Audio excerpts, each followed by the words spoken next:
할렐루야. 오늘 이 시간에 같이 은혜 받을 말씀은 사사기 1장 2절 말씀부터 7절 말씀입니다. 2절 말씀부터 7절 말씀 우리 한 절씩 또 믿음을 합도 같이 또 은혜 받겠습니다. 시작. 여호와께서 이르시되 유다가 올라갈지니라 보라 내가 이 땅을 그의 손에 넘겨 주었노라 하시니라. 아멘. 할렐루야. 오늘도 하나님은 여전히 말씀을 통해서 말씀하십니다. 그러므로 하나님의 말씀을 받을 때 우리의 마음의 자세가 내가 하나님 앞에서 하나님의 음성을 듣는다는 자세로 받고, 또 하나님 말씀을 받을 때 경청하고 경청하면 하나님의 말씀의 축복이 신명기 28장 1절로 14절의 말씀의 축복이 그대로 이루어질 줄 믿습니다.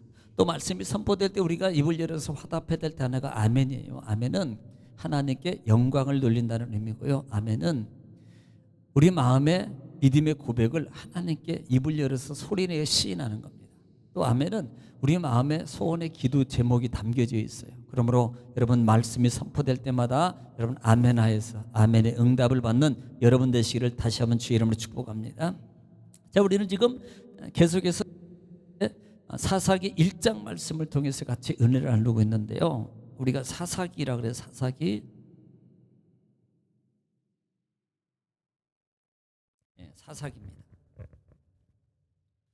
사사기라 그래요. 사사기. 자, 우리는 사사기 하면은 사사 시대를 사사기라 그러는 거예요. 사사기를. 그러면 그 시대가 어디냐는 겁니다. 시점이 어디냐? 요건 조금 알고 있어야 될 것 같아서요. 자, 지금 자, 이렇게 나눴는데 여기가 모세에 이어서 여호수아와 이제 가나안 땅이야. 가나안 땅. 여호수아가 이끌어서 여기까지 왔어요. 여기까지. 그리고 모세가 여호수아가 죽어요. 그럼 이제 여기까지 끝난 거예요. 여호수아까지. 그러니까 여기가 여호수아. 여호수아. 그리고 여기서부터 어디까지냐면 사무엘상입니다. 사무엘상 왕이 처음으로 세워지기 전. 그러니까 사울 왕이 처음으로 세워지기 전까지예요. 이때가 누가 통치하냐면 하나님에 의해서 사사들을 세워서 통치하는 기간이에요. 그러면 이 기간이 어느 정도 되느냐? 약 350년 정도.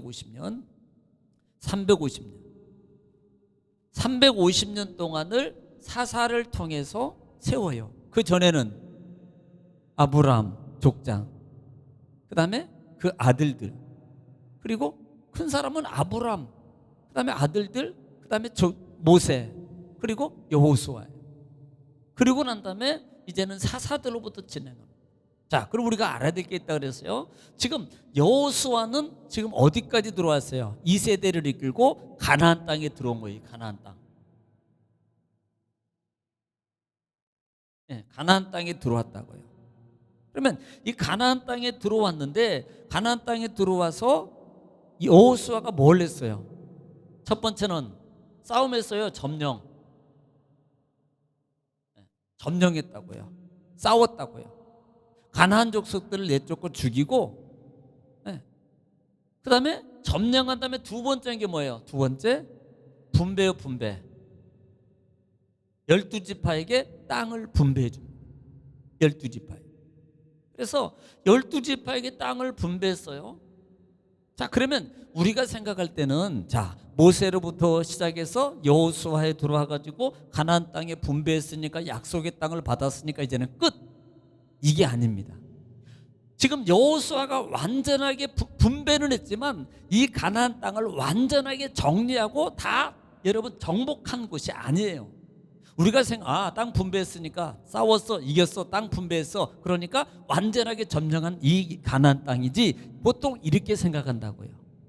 그런데 지금 여호수아가 사실 더 해야 되는데 여기까지서 죽어요. 110세. 그런데 아직 여호수아 당시에도 보면은 땅은 점령하는데 몇 지역에 계속적으로 가나안 족속들을 남긴다 이 말이에요. 종으로 삼기도 하고, 그 다음에 뭐 조약을 맺은 자들도 있고, 그러니까 이런 자들이 남아 있어요. 계속적으로. 그러니까 완전하게 땅이 분배돼. 정복된 게 아니라 이 말입니다. 정복하지 않고 또 하나는 문제가 뭐냐면 제3세대 여호수아의 뒤를 이어서 이스라엘 백성들을 리드할 자를 하나님이 안 세워요. 네, 안 세운다고요. 그리고 난 다음에 죽은 다음에 이제는 350년이라는 기간이 되는데 그 기간 중에 사사들을 세워서 이스라엘 백성들을 다스리고 싸우기도 하고 정치도 하고 뭐 판단도 하고 등등등 이 사사들이 다 하는 거예요. 자, 그런데 문제가 뭐냐면 이 사사기의 문제가 뭐냐면 우리가 21장 25절에 우리가 봤던 마지막 절이 각기 자기 소견대로 했다라는 자기 소견. 그러니까 각자 자기 소견대로 사는 삶이에요. 그러니까 내 맘대로 산 거래. 한마디로 말하면 신앙생활한 게 아니고 내 맘대로 산 거예요. 내 맘대로. 그러니 내 맘대로 사니 얼마나 죄를 졌겠습니까? 얼마나. 지금 여러분 기억하세요. 가나안 땅입니다. 다른 땅 아니에요. 가나안 땅은 축복의 땅, 약속의 땅이에요. 이제는 들어가서요 하나님 말씀 순종하고 지키고 열심히 섬기면 그 땅에서 정말 풍성하게 그 축복의 땅, 정말 젖과 꿀이는 땅에서 행복하게 살 수 있는 거예요. 네. 이제 행복만 누리면 돼요. 축복만 누리면 된다고요. 왜? 광야 생활 속에서 얼마 고생했어요. 그러니까 약속의 땅에 들어왔으면 축복을 누려야 살아야 될 이 사람들이 축복을 누리는 게 아니라 불행의 삶이에요. 불행의 삶이에요. 여기서 불행이라는 것은 육적, 영적입니다. 육적으로도 손해고 있고 영적으로도 타락이에요. 불행의 삶. 그래서 심지어는 이것을 패배의 장소, 실패의 장소라고 말해요. 아니 가나안 땅 축복의 땅을 실패의 장소로 만들면 되냐 이 말입니다. 그렇게 된 이유를 3시간에 걸쳐서 말씀을 드렸어요. 그렇게 된 왜? 그게 중요하니까. 첫째가 이렇게 된 왜 불행의 장소가 됐던 이유 중에 하나가 뭐라 그랬어요? 첫째는 그러니까 신앙 훈련이 안 된 거예요.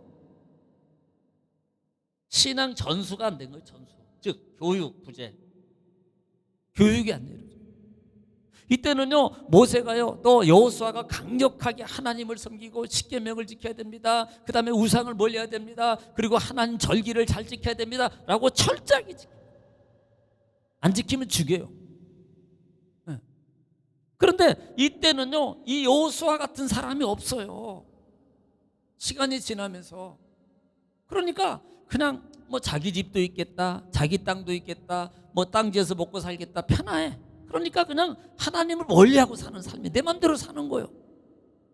없고 힘들 때는 아프고 어려울 때는 아버지 주여 막 이렇게 살다가 조금 나아지고 형편이 좋아지고 자리가 잡혀지고 좀 나아지니까 그때는 뭐예요? 하나님과 멀리 되는 삶으로 가는 거예요. 마음도 멀어지고 신앙도 멀어지고 예배의 삶도 멀어지는 삶으로 각기 자기 마음대로 사는 삶으로 바뀌어지더라는 거예요.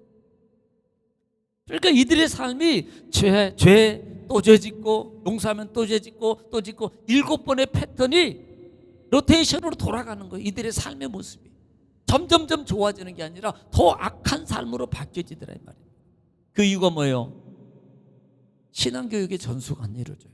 그러니까 당연히 신앙교육의 전수가 안 이루어지니까 중요시 여기지 않으니까 당연히 예배 생활 안 하겠지요. 찬송 생활, 말씀 생활 당연히 안 하게 돼 있죠. 이건요. 그럴 수밖에 없죠.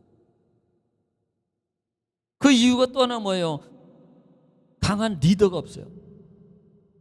리더의 부재. 신앙의 리더가 없는 거예요.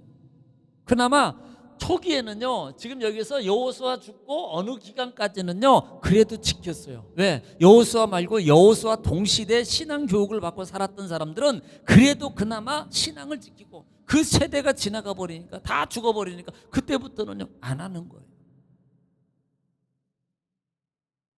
그러니까 자동으로 죄를 짓는 거예요.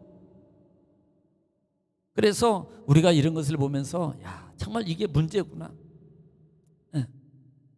그러니까 이런 것들을 깨닫고 알게 하기 위한 목적이 뭐예요? 사사기입니다. 자, 광야는 하나님과 함께하면 아무리 힘들어도 문제가 안 된다.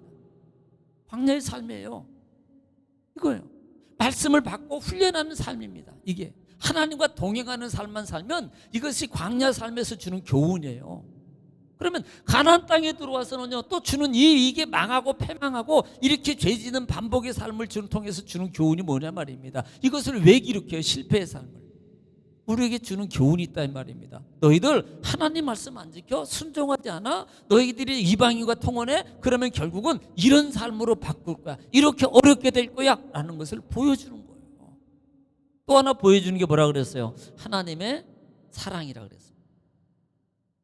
계속 반복해서 기도하면 들어주고, 또 죄지면 또 용서해달라 그러면 사사 보내고, 그 다음에 또 평화 주고 이기게 하고, 다시 평화라지면 또 죄짓고, 이거를 반복적으로 해도 하나님은 계속 사사를 세우고 또 보내고 또 용서하고 또 치료해주고 또 이기게 해주고 또 막아주고, 하나님은 계속적으로 하나님의 계속적인 사랑하심을 볼 수 있다. 이것이 하나님의 은혜라고 말씀을 드렸습니다. 그래서 기록 목적까지 말씀하는 시간에 저자는 누구? 저자는 없어요. 없는데 사실은 이제 많은 사람들이, 많은 학자들이 사무엘 것이다, 사무엘 시대까지 있었던 기록된 거니까, 그래서 사무엘의 것이다라고만 추측을 해요. 또 다른 속설도 있습니다. 역대하에 가면 또 나오는 부분. 그래서 그런 거 있는데 사실 그건 중요한 거 아니고요. 그 다음에 이 사사기라는 이름에 대해서도 말씀을 드렸고요. 지난 시간에 영상을 보시고 여러분이 참고하시면 되겠습니다. 자, 그러면 지금 우리가 잠깐 좀 더 자세한 바에게 가나안의 12지파의 그 위치를 한번 봐야 돼요. 12지파의 위치. 여러분 지도를 보면 아마 지도가 아마 나올 거예요. 한번 여러분 지도를 봐주시기 바라요. 자, 지금 이제 여러분 지도를 한번 보시면 12지파의 분포 지역에 대해서 여러분 보게 될 겁니다. 자, 그러면 지금 12지파가 쭉 있거든요. 위에서부터 맨 위에가 두로와 시돈 지방이에요. 여러분 두로와 시돈 지방 성경이 기억하시죠? 그 위에 단지파가 또 달라고 해가지고 차지했다고 여러분 민수기 여호수아 부분에서 제가 말씀을 드린 적이 기억이 나요.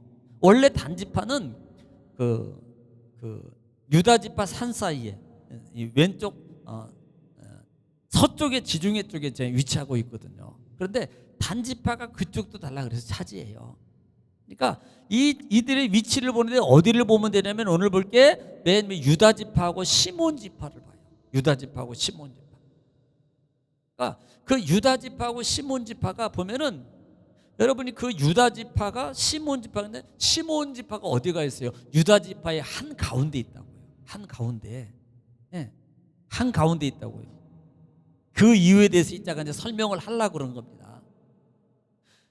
이 시몬지파 또 그 레위기에서 지파별로 수를 셀 때도 가장 많은 그 땅을 차지하고 수가 많은 자는 유다지파고, 가장 작은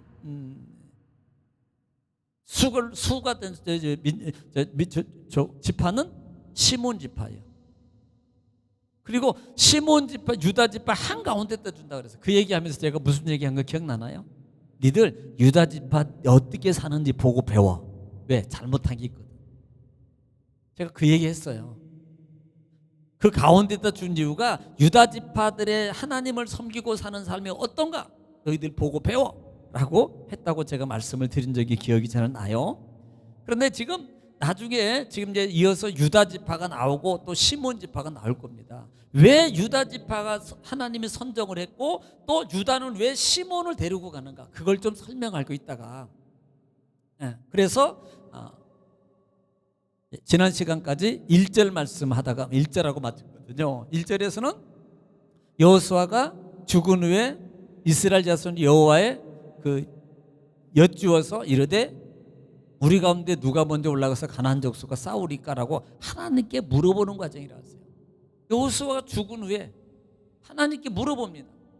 우리가 누구 지파가 누가 가서 저 가나안 족속을 다 또 쫓아내고 싸워야 되겠습니까? 그럼 여러분 지금 여호와께 하나님께 물어본다는 자체는 아직까지는 신앙이 살아있는 거예요. 그러니까 전세 여호수아와 동시대 사람이 아직도 살고 있는 겁니다. 이 사람마저도 죽으면 안 물어봐요. 아직까지는 살아있는 거예요. 아직까지는. 그래서 그 부분에 대해서 지난 시간에 말씀을 드렸어요. 그러니까 이제 2절 말씀이에요. 오늘부터는 2절부터 보겠습니다. 2절 2절 한번 읽고 이렇게 물어봤어요. 누가 가서 저 가나안 족속과 싸워야 됩니까? 하나님께 물어봤어요. 그러니까 오늘 2절 말씀에 하나님께 대답합니다. 2절 시작. 여호와께서 이르시되 유다가 올라갈지니라 보라 내가 이 땅을 그의 손에 넘겨 주었노라 하시니라. 자, 지금 2절 말씀에 누구를 선정해요? 유다. 네, 유다 지파 중에 유다 지파예요. 유다가 유다 지파. 유다 지파. 유다 지파 너희들이 가서 싸워. 너희들이 싸워.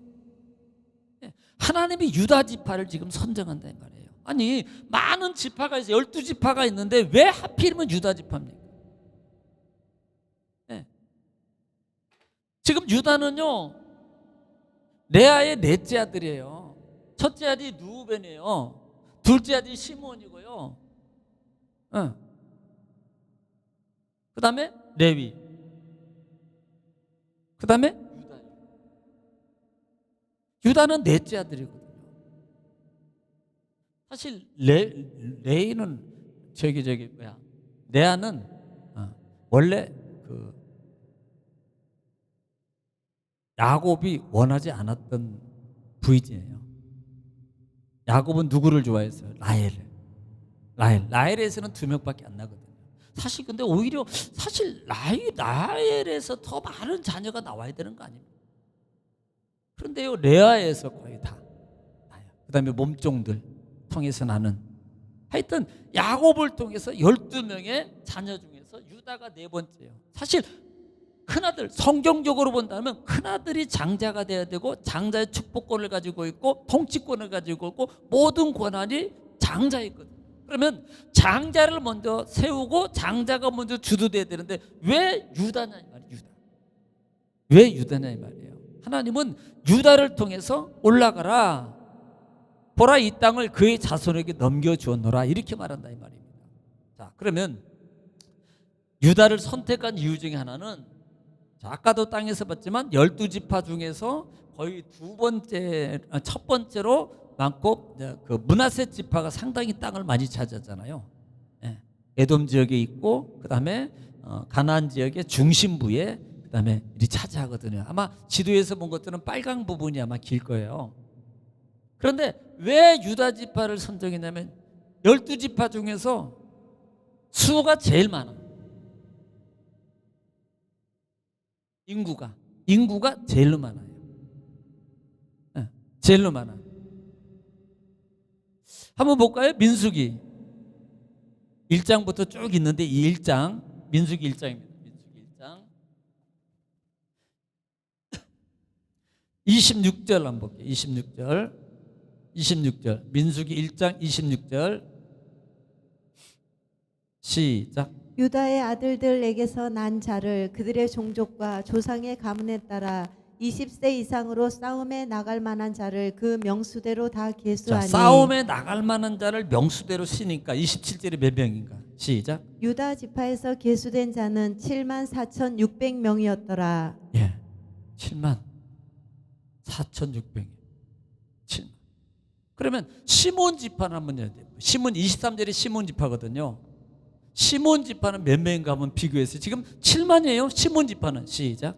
시므온 지파에서 계수된 자는 59,300명이었더라. 예, 지금 차이가 많이 나요. 그래서 수가 제일 많아.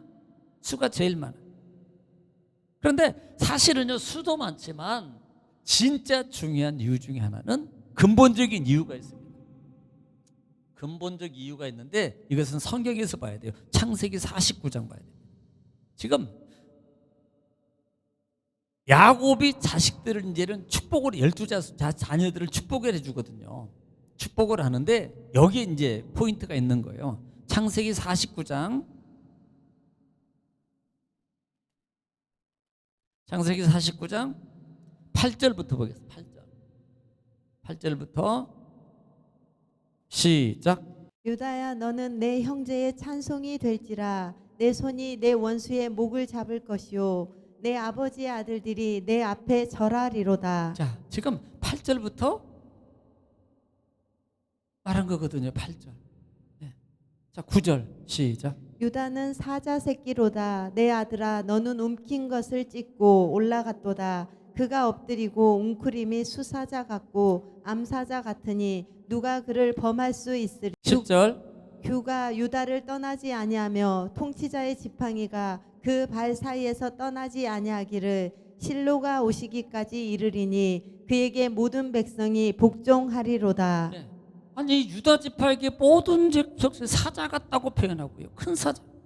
그러면서 모든 백성이 그에게 복종할 것이라고 보여요. 지금 야곱이 축복하는 거예요. 누구에게? 유다에게. 아니 루벤에게 해야 되는 거예요 이거. 그런데 유다에게 축복을 해주는 겁니다. 이 축복의 권한이 지금 실제적으로 가나안 땅에 들어와서도 그 축복받은 축복이 그대로 진행되는 거예요. 통치자로서, 권한 행자로서, 리더로서 이끌어가는 거예요. 그런데 왜 시므온하고 이 레위 같은 경우는 왜 안 쓰냔 말이에요.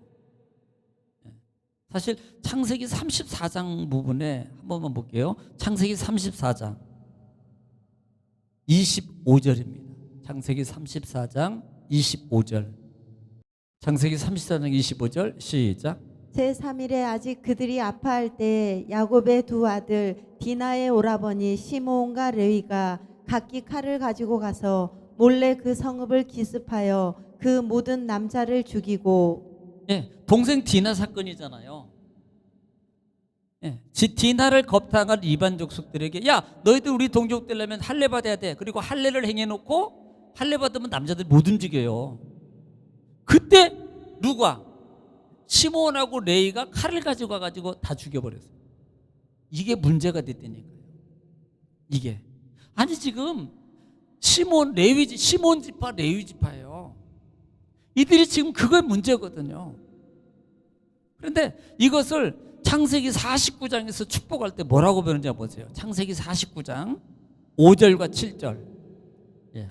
야곱이 축복하는데 49장 5절로 7절입니다. 5절로 7절 시작. 시므온과 레위는 형제요 그들의 칼은 폭력의 도구로다. 자, 그들의 칼은 폭력의 도구라고 표현해. 또 내 호나 그들의 모의에 상관하지 말지어다. 예. 내 영광아 그들의 집회에 참여하지 말지어다. 예. 그들이 그들의 분노대로 사람을 죽이고 그들의 혈기대로 소의 발목 힘줄을 끊었음이로다. 자, 지금 그들이 분노대로 했다고. 분노대로 사람 죽이고 힘줄 끊었도다 그렇게 표현했어요. 그 다음에 그 노여움이 혹독하니 저주를 받을 것이요 네. 분기가 맹렬하니 저주를 받을 것이라. 네. 내가 그들을 야곱 중에서 나누며 네. 이스라엘 중에서 흩으리로다. 자, 지금 최종적으로 뭐라 그래요? 이스라엘 중에서 너희는 흩어버리겠다. 레위 지파가 그래서 흩어져. 네. 분깃이 없습니다. 시므온은 땅을 못 얻어가지고요 유다 땅 가운데다 야 니네들이 좀 그쪽 땅 좀 줘. 그러니까 유다에서 허락해가지고 준 거예요. 시므온 지파 제비 뽑기일 때. 네. 그래서 이 레위나 루벤은 왜 못 받아요? 루벤 같은 경우는 네. 창세기 49장 한 번 더 봐요. 49장 4절 루벤에서 나와요. 4절 시작. 물의 끄ным 같았은즉 너는 탁월하지 못하리니 내가 아버지의 침상에 올라 더럽혔음이로다. 그가 내 침상에 올랐었도다. 자, 지금 루벤 같은 경우 큰아들이에요. 아버지의 침상을 더럽혔다고. 제가 다른 말은 안 하겠어요. 하여튼 문제 있어요. 그러니까 아버지 부인 이 관계가 문제가 된 거예요. 누가? 큰아들이. 그래서 하나님이 그들을 안 써요. 그들을 안 쓴다고요. 그리고 결국은 누구를 씁니까? 유다를 써요. 유다를. 그러면 유다는 어떤 사람인데 왜 유다를 쓰냐고요. 유다를 왜 쓰는 이유가 뭐냐 이 말입니다. 자, 창세기 37장으로 갈게요. 창세기 37장. 자, 유다를 쓰는 이유가 뭐예요? 37장 25절부터 27절입니다. 이것은 이제 요셉 동생 요셉이 이제 죽이려고 하는 장면 속에 있을 때 그러는 거예요. 자, 시작. 그들이 앉아 음식을 먹다가 눈을 들어 본즉 한 무리의 이스마엘 사람들이 길르앗에서 오는데 그 낙타들의 향품과 유향과 몰약을 싣고 애굽으로 내려가는지라. 유다가 자기 형제에게 이르되 우리가 우리 동생을 죽이고 그의 피를 덮어둔들 무엇이 유익할까? 자, 그를 이스마엘 사람들에게 팔고 그에게 우리 손을 대지 말자. 그는 우리의 동생이요 우리의 혈육이니라 하매 그의 형제들이 청종하였더라. 자, 지금 유다가 누구를 살려요? 동생. 예? 요셉이 요셉. 동생 요셉을 어디에 구덩이에 들어있는 동생 요셉을 어떻게 해요? 유다가 건져내는 거예요. 구덩이에서 건져낸다고요. 우리가 보통 구원이라는 단어를 쓸 때도 그 의미를 얘기하거든요. 그러니까 유다는 자기 동생을 살리기 위해서 잔꾀를 내가지고 이스라엘 상인들에게 팔아요. 이 의도는 팔려는 의도가 아니라 살리려는 의도라고요. 그러니까 생명을 존중하고 동생을 사랑하고 사랑하는 시기심이 없고 이 유다의 성품이에요. 또 볼까요? 창세기 44장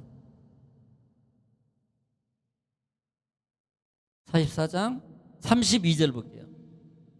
44장 부분은 이제 요셉과의 관계입니다. 요셉과의 가서 야곱 데려오라 그러고 막 벌모로 잡고 인질 잡고 막 이럴 때요. 곡식 주고.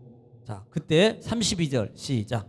주의 종이 내 아버지에게 아이를 담보하기를 내가 이를 아버지께로 데리고 돌아오지 아니하면 영영이 아버지께 죄짐을 지리이다 하였사오니. 예, 지금 요셉이 동생 데려오는 거예요. 안 데려오면 다 죽인다는, 즉 안 보내겠다는 겁니다. 그러니까 이 야곱이 유다가 뭘 말하면 내 잘 담보로 삼겠습니다. 지금 이걸 말하는 거예요. 우리 동생 안 가면 우리 아버지 돌아가셔요. 그러니까 내 자를 담보로 잡으세요. 그리고 우리 아버지 나를 돌려보내세요. 본국에 가서 모시고 오겠습니다. 그걸 보세요. 누구를 담보로요? 지금 헌신이에요. 헌신. 자, 생명을 존중히 여겼고 유다는 헌신하는 삶으로 자기 것을 기꺼이 자기도 아끼지 않고 헌신으로 드리는 삶. 이게 나중에 보면 유다 지파에 누가 나와요? 예수님.